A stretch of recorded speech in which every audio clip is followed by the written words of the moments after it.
Aloha everyone and welcome to another C60 Chat. I'm your host Kay Elmer, and this video is part one of an incredible interview I did with Chris Buress from SES Research and My Vital C. The overall interview ended up being over 2 hours. We really got into so much detail about C60 that I broke it up into 3 parts. So here's part one, where Chris and I really get into the discussion on some of the new studies that he's been commissioning and just the revelations of just what he's trying to do. And then as it relates to certifications and standards in the industry, as it relates to consumer protection, because as you all know, C60 is experimental and it's sort of like the wild, wild west. So, what is SES Research doing in that regards in terms of trying to set some standards and certifications for the industry, as well as where is the C60 for health going in terms of the overall Fullerene market. So this is a industry level discussion, part one. And then in part two, we get really into the mechanisms of action for C60 in terms of how does it work. And then Chris introduces a new theory that he has in terms of how C60 works within the mitochondria, and how those mechanisms of actions work within our bodies. And we talk about some of the claims that are made by other people in the industry in terms of what C60 does or doesn't do. And then in part three, we really kind of get into what's out there on the market in terms of products, not just C60 powders, but also C60 products in oil and all the different things that have kind of popped up over the years, and whether they're gimmicks or they're valid.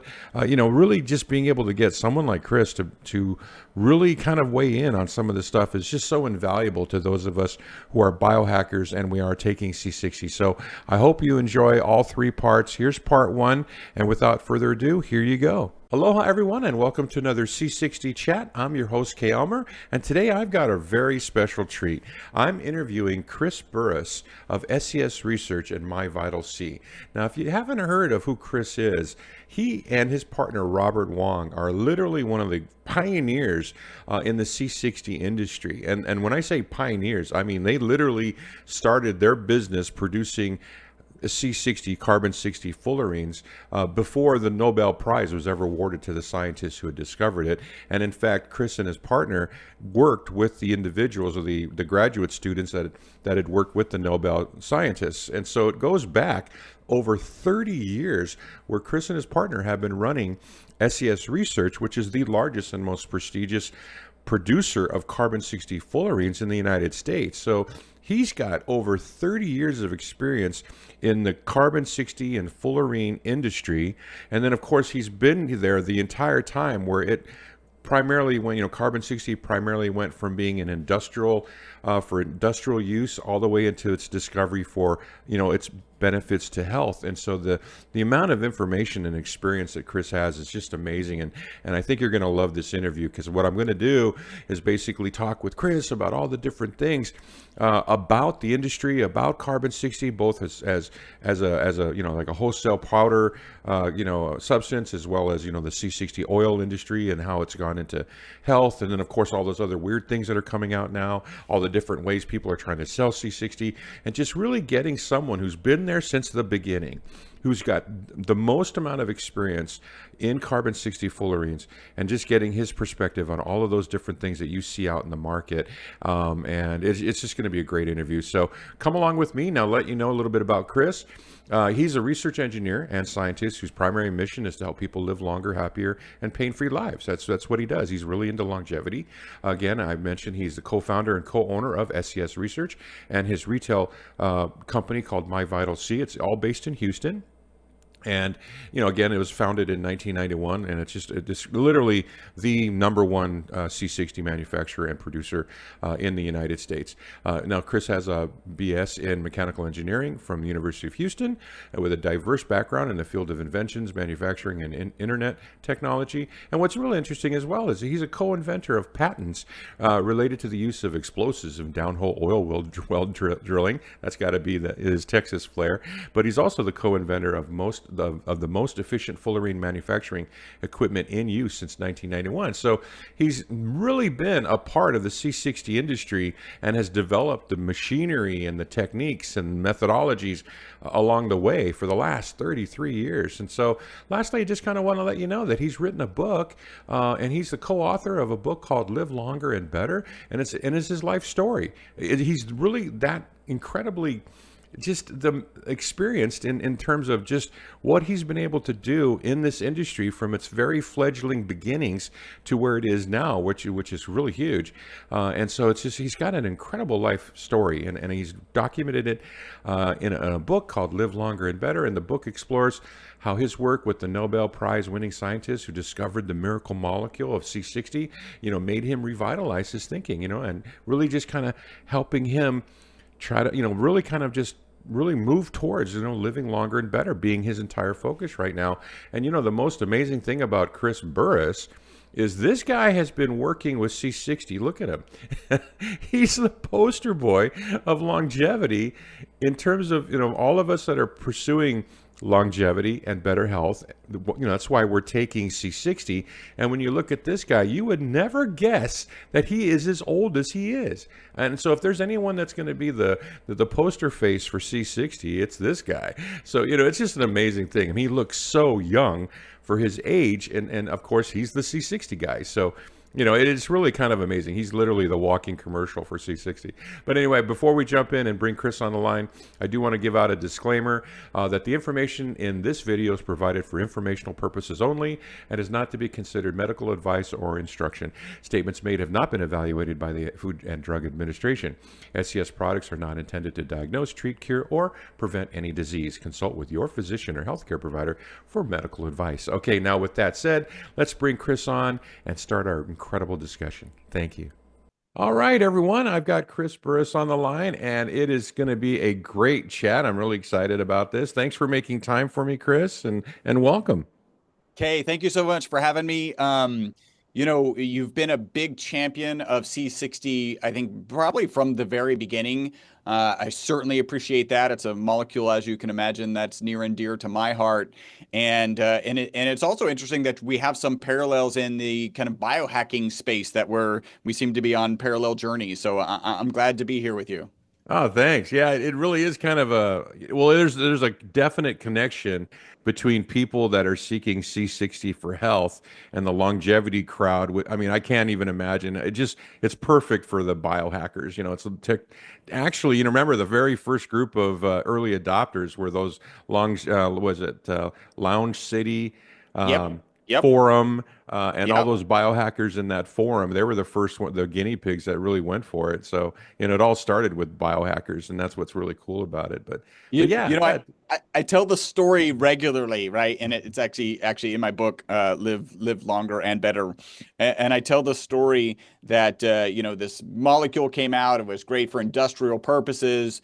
And then this study happened where the test subjects, in this case Wistar rats, lived 90% longer than the control group. And then we started getting these phone calls from these crazy, wacky people called biohackers. yeah. And I can now say, affectionately crazy and wacky because I am now a biohacker. I'm doing all sorts of biohacking stuff that, I didn't think I was on a path to be doing, probably 8 years ago, maybe 10 years ago. Oh yeah, yeah, absolutely. I mean that's exactly how I got into it. I've just been obsessed with my whole thing started with being obsessed with how do I basically stop dealing with allopaths and their approach to everything, and then actually do everything naturally and and for my health. And that's how I really got into supplementation. So when I first heard about C60, I just got really excited about it. And in fact, your product was the very first C60 powder that I'd gotten to make C60 oil with. And I remember when on your site back in the day, this was before everything went crazy, and there was that period of time, about 18 months, where C60 was scarce and almost impossible to get. But right before that happened, I mean, I remember your site being primarily for industry, and it was just like your disclaimer hadn't even popped up yet because people had started buying the industrial version of C60, and then that's when just shortly after I bought mine, I kept looking at your site and I saw all of a sudden these disclaimers popping up, and then you started popping up in interviews going, hey, wait a minute, you guys are buying the wrong one. And I actually remember you telling stories of having to call customers up and ask them, what are you going to use this for? And then making sure that, that they bought the right one and not the industrial grade one. And it just was, yeah, it was just crazy how it just went nuts all of a sudden in 2017. Well, I can share with you that the company Good and Cheap used to buy from us, and they were buying a lower grade product. And at one point, this kind of transition of where we recognized what was happening with the product as it was going out the door, and we're like, listen, if you're going to sell this for human consumption, we will not sell you the product, the lower grade product. And they never purchased from us again. They're still in business, so they figured Yeah. some other way to do it. But we just at significant cost to us, we decided that wasn't a path that we were comfortable with. No, that's really smart because it all comes down to my first set of questions for you, really exemplifies that idea, which is, there aren't any standards and certification for the industry in terms of product safety and all that consumer protection. And so what I was really curious about though is recently I discovered that one of your studies that you had commissioned was published last May in 2024, and I know you've got a couple others, but let's just start off the conversation with that subject, which is okay. So you've got a new study that just came out last year, and you got a couple of new ones.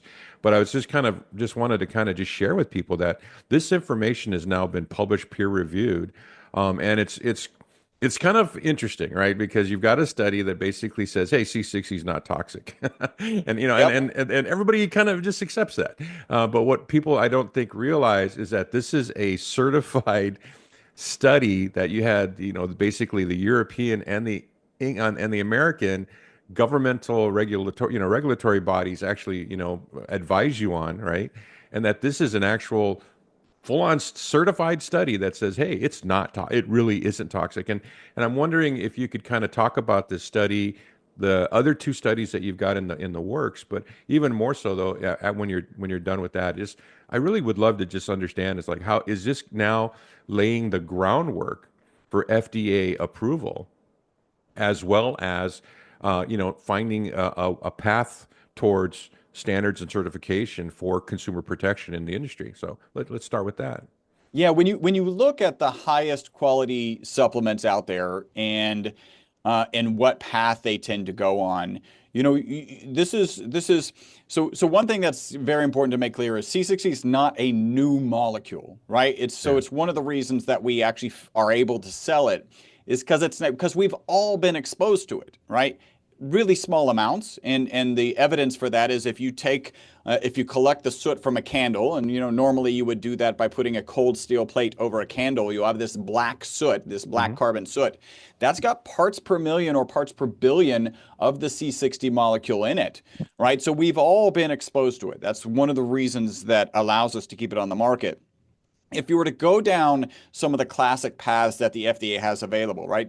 Medicine is just too expensive to become a medication. That's extremely expensive. Even a new dietary ingredient is also expensive. But as you're going down that path, these are the studies that you would want and need to really kind of be able to go down that path. Now, we don't have a particular pursuit of either one of those, right? Medication's too expensive, NDI also very expensive.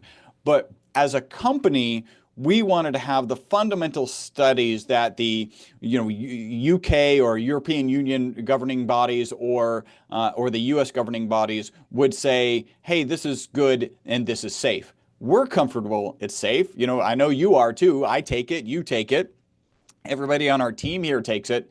But that's not actually crossing the T and dotting the I's. And we are a research-based organization. I think you can very comfortably state that no other C60 company is out there doing any research, right? Let alone going through the process of publishing it and going, checking crossing the T's and dotting the I's that a government organization would want you to cross. And so we're extremely proud that we've come out with this. By the way, sometimes these are really hard to get published because they're so boring, right? Like Yeah. it basically is a study that says it's not toxic. So this particular paper, I think, was relatively quick. We, probably submitted it to 4 different publications, got rejected. The 5th one worked. Our next paper is a little bit longer. So each of these studies gets longer and longer as you go through it because Uh-huh. you kind of want to make sure that you're highly likely to pass the next test before you invest in the money in that next test. At this point, we've completed 3 studies. I should have kind of had them listed out, but they're micronucleus tests. You're looking at does it impact the genetic makeup of the rat, Oh, and that's then you've good. got a longer 90-day test. That's about $100,000 test. That is something that we'll be doing this year. We're still working on publishing the second study. Again, it's a boring, there's nothing toxic here kind of study, and so it is challenging to get it pushed out there.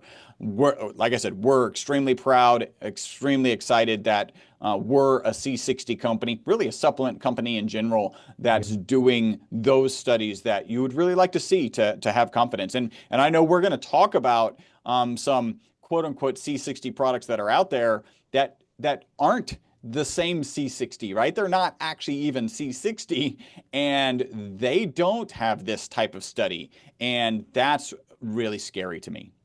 Yeah, honestly, yeah, it's one of my pet peeves when I go to a site that's not selling C60, but then they have C60 in their title.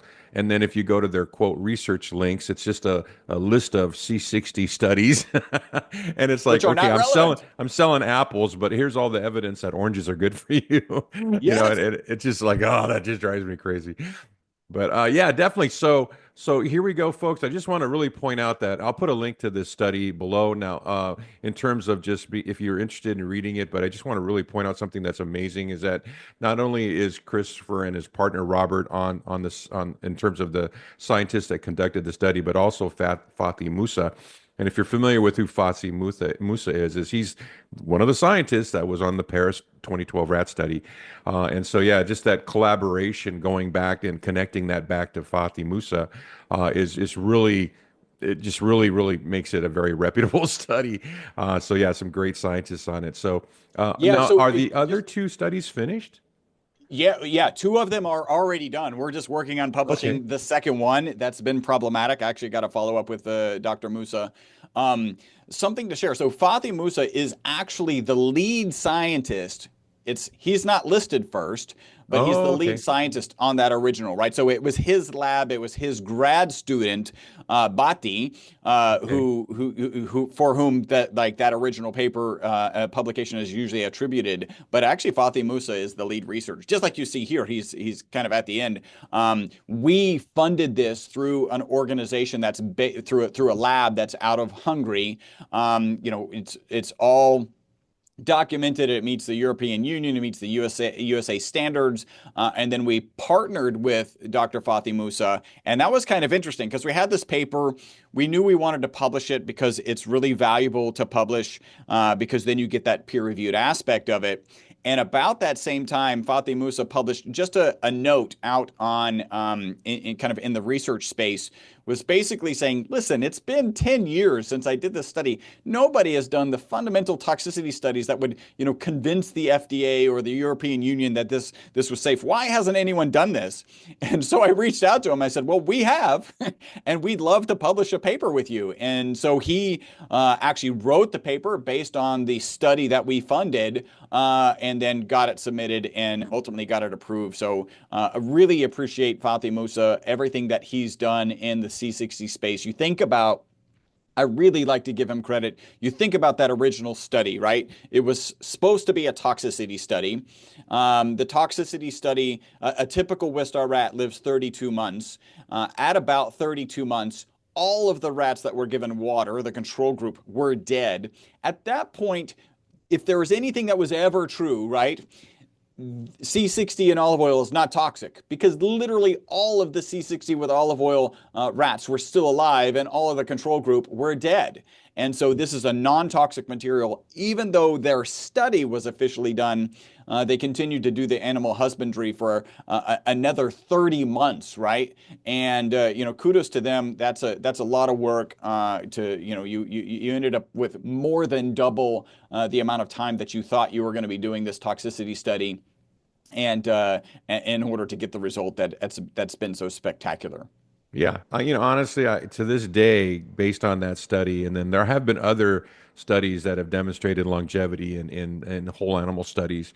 I still, it's just really amazing to me that the biohacking community hasn't really latched onto this yet. I Mm. mean, they're aware of it, but I don't know. I don't go to the biohacking conferences, but Do you go to those? I mean, are people understanding in the biohacking community exactly what C60 is? Because it is an unbelievable biohacking tool, and you hear about red light and all these other things so much more than you would ever hear about C60. So I'm just really curious. It's like, well, I can't believe people don't pick up on that. But so going back to, so you're laying the groundwork for just basically demonstrating the consumer protection and the safety of C60 being the leading C60 company. That makes complete sense. And you're into the research. But then, from a consumer protection though, is there any plans that you have or maybe your industry or people in your industry that work together to create some kind of a standards body?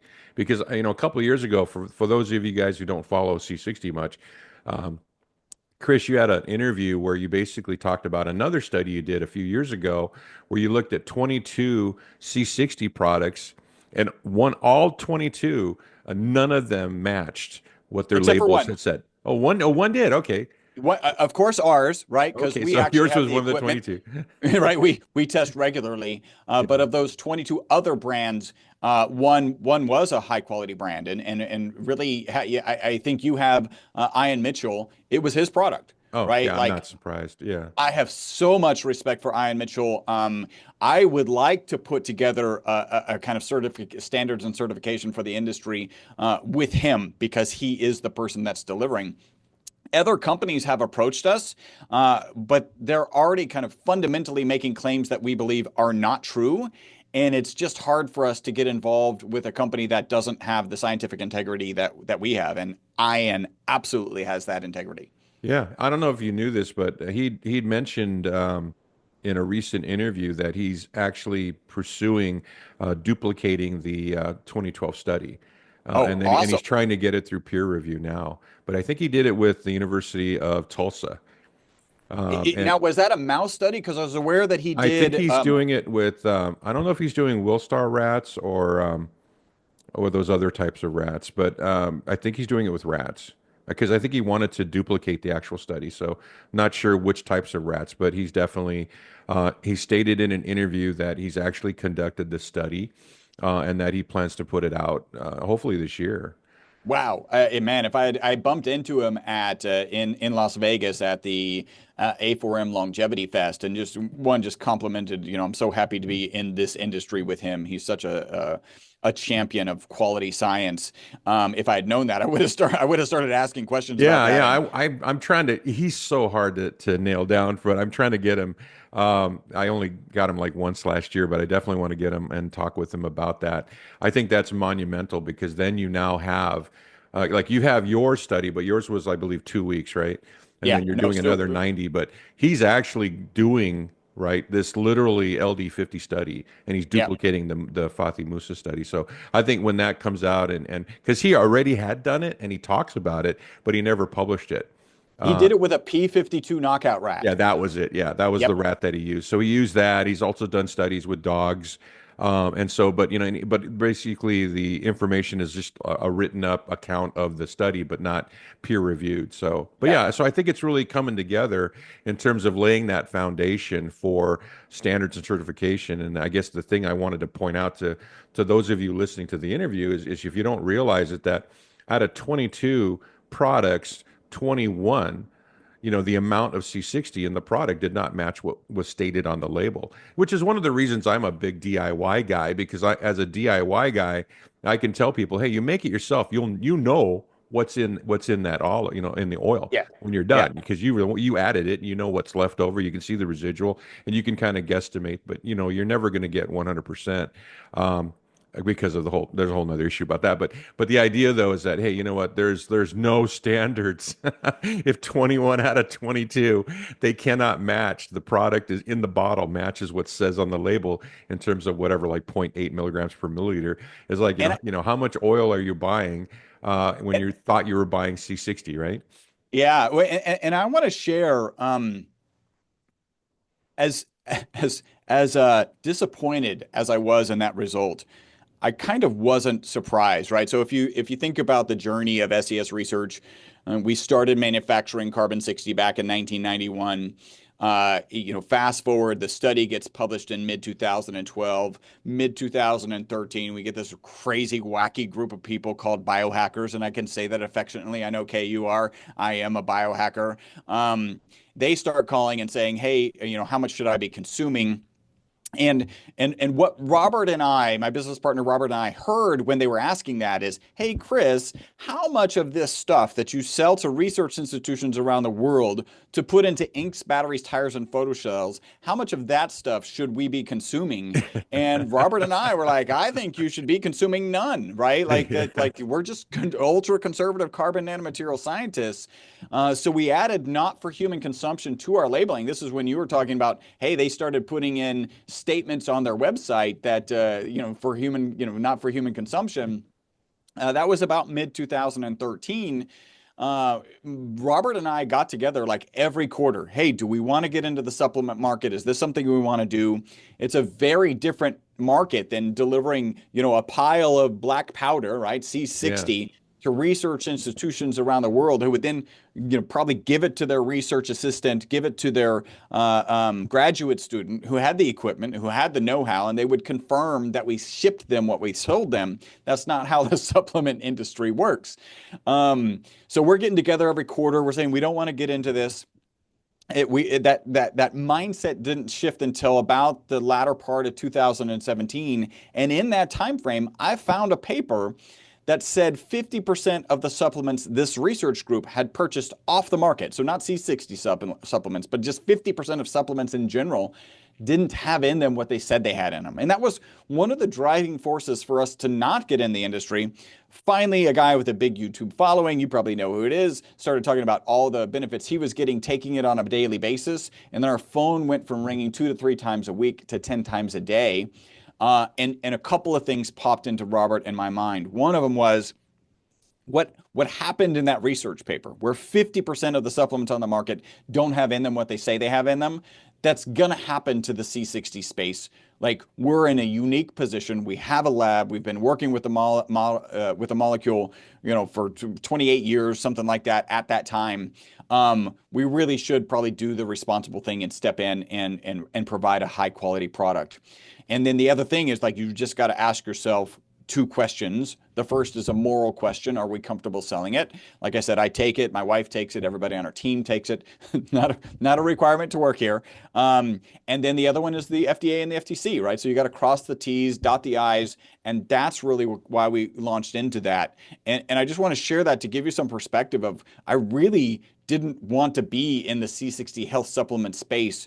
Our customers actually kind of twisted our arm into it. And then our understanding that what you're talking about, 22 of the products online, we kind of thought that was going to happen. Again, I can't tell you how disappointed I was that was true. But that, by the way, that doesn't even count the ones that don't have any C60 in them at all. Oh yeah, yeah, yeah. That's a whole nother discussion. But honestly, thank you, thank you for taking leadership on this issue, and that, I think it would be an amazing thing that could happen if maybe like partnering with Ian Mitchell and actually creating something that will give consumers confidence, because I think Yeah. there's a lot of people on the fence about stuff like this, because there's a new supplement that comes out every day, but this one in particular has the most amazing possibility. And I Yeah. think that having consumer confidence would be a great boost to the industry. So yeah, no, great. This is awesome. Looking forward to all that. When those other 2 studies come out, I will be very interested in reading them, and I think I'm looking forward to that. So thank you for that. So I before could we give you the TLDR. Is that right? Too long, didn't read. It's not toxic. yeah, yeah, here you go. Here's the 15 pages of a summary in 1 sentence. Um, Of 3 studies and soon to be a 4th study. Yeah, yeah. Well, that's the one thing. I think we're way past the is it toxic Yeah. concern. I think. Well, we're going to go through all the bullet points of what people bring up all the time, so we'll get into that. But before we jump into that, I just wanted to get your take on the industry, because you are an industry leader in C60. So, right now, according to the SkyQuest Global Fullerene market, right now the Fullerene market sized value at like 481 million in 2023, and expected to grow all the way up to 885 million by 2032. And the interesting thing about the market study was that they attributed the growth, the majority of the growth of the fullerene market due to the aerospace industry.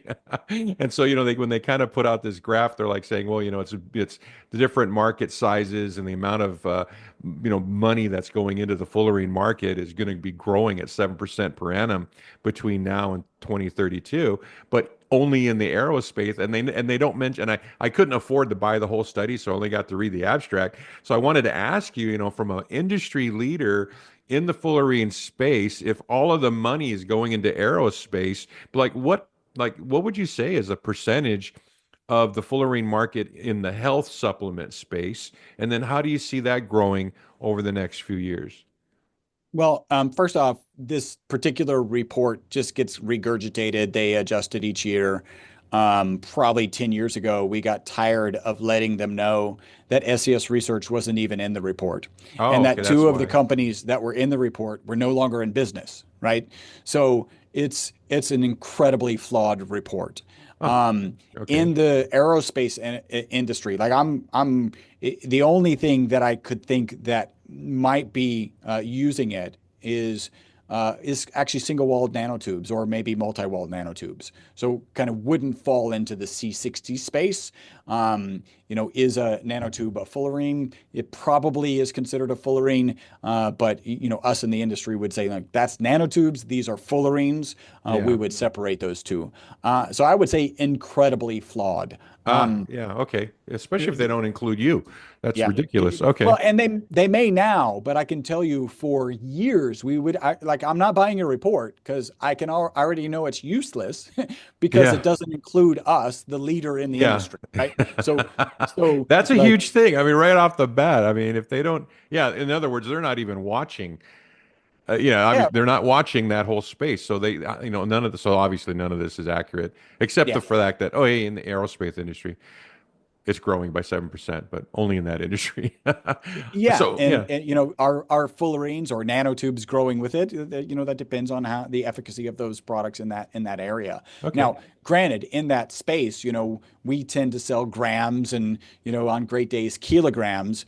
In that space, they're buying tens of kilograms or hundreds of kilograms. So it's a different scale.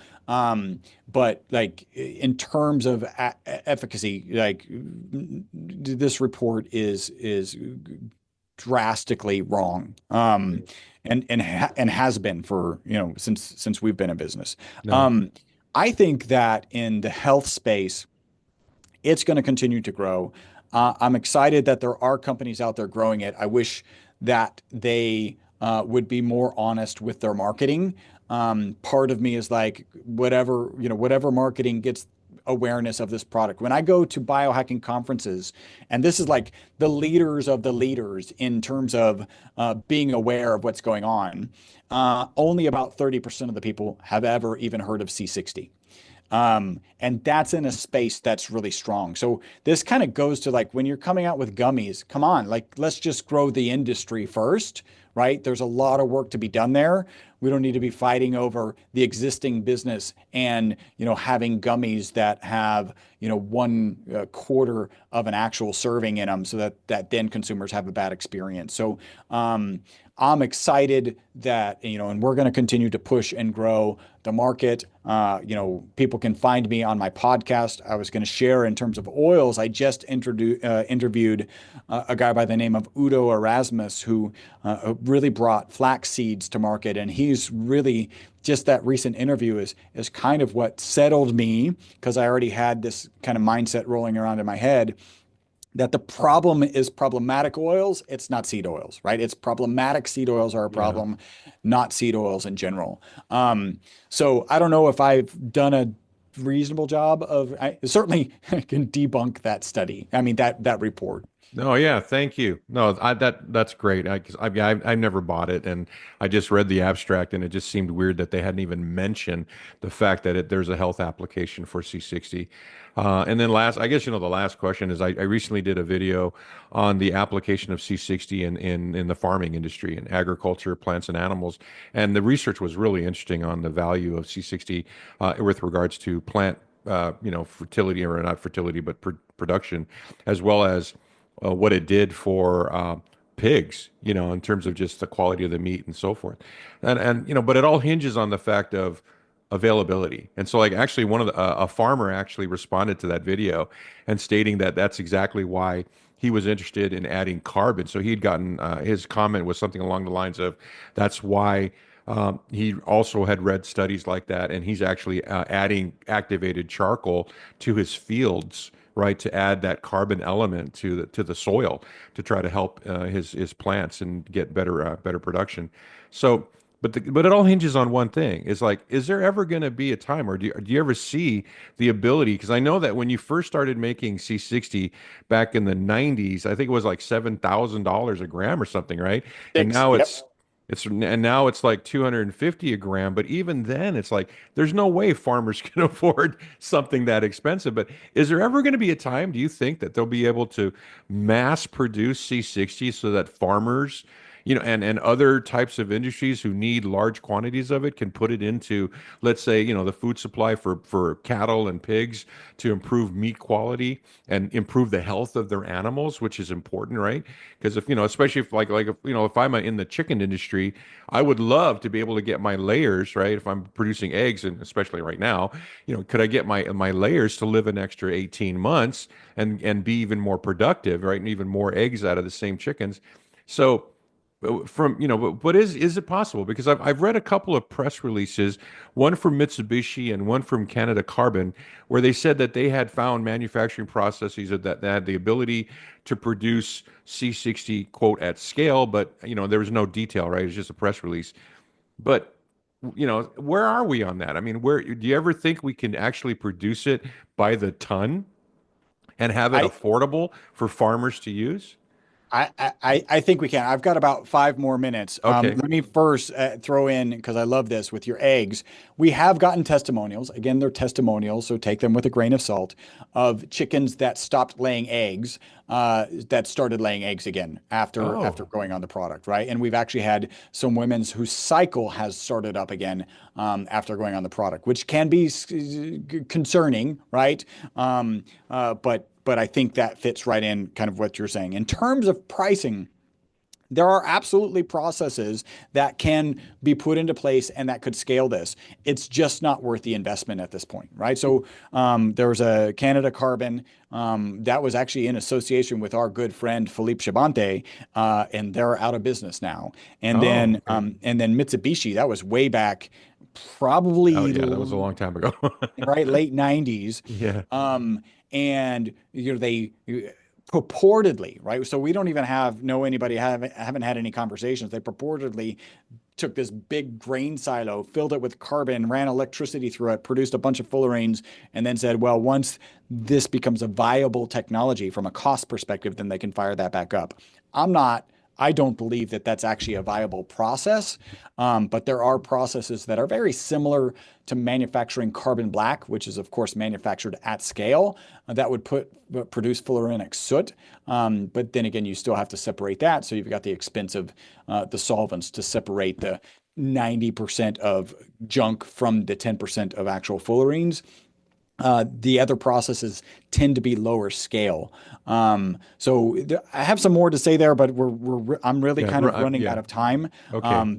But yeah, there's so many. I can't be more thankful to you, Kay, for being a champion in this industry, for having me, and let's get together again. If you've got questions, feel free to reach out to me. I'm in that Telegram group, right? I'm in the group. I don't watch it very often, so feel free to ping me if if you want me to chime in on something.